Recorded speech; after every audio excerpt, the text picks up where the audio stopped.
ಪ್ರಿಯ ವೀಕ್ಷಕರೇ, ನಿಮ್ಮ ಸಂತೋಷನ ಕೋಟಿ ಕೋಟಿ ನಮನಗಳು.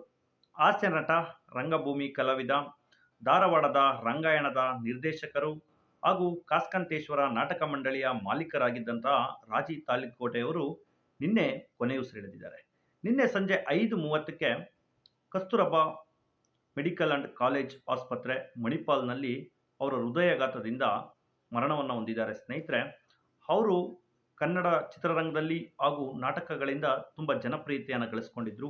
ಅವರ ಒಂದು ನಾಟಕಗಳನ್ನ ಹೇಳಬೇಕು ಅಂದರೆ ಕಲಿಯುಗದ ಕುಡುಕ, ಕುಡುಕನ ಸಾಮ್ರಾಜ್ಯ, ಅಸಲಿ ಕುಡುಕ ಅನ್ನೋ ನಾಟಕಗಳ ಕ್ಯಾಸೆಟ್ಗಳಿಂದ ಅವರು ಹೆಚ್ಚು ಜನಪ್ರಿಯತೆಯನ್ನು ಗಳಿಸಿದ್ರು.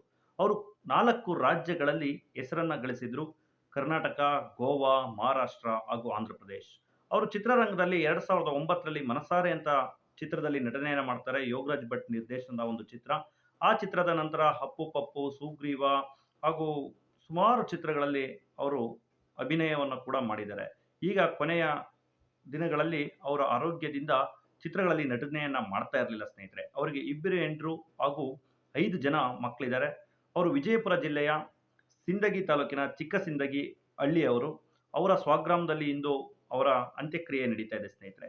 ಅವರಿಗೆ ತಾಳಿಕೋಟೆ ಅಂತ ಹೆಸರು ಬರಲಿಕ್ಕೆ ಒಂದು ಕಾರಣ ಇದೆ. ಅವರು ಜನಪ್ರಿಯತೆಯನ್ನು ಗಳಿಸಿದ ನಂತರ ತಾಳಿಕೋಟೆ ಎಂಬ ನಗರದಲ್ಲಿ ವಾಸವನ್ನು ಮಾಡ್ತಾ ಇರ್ತಾರೆ.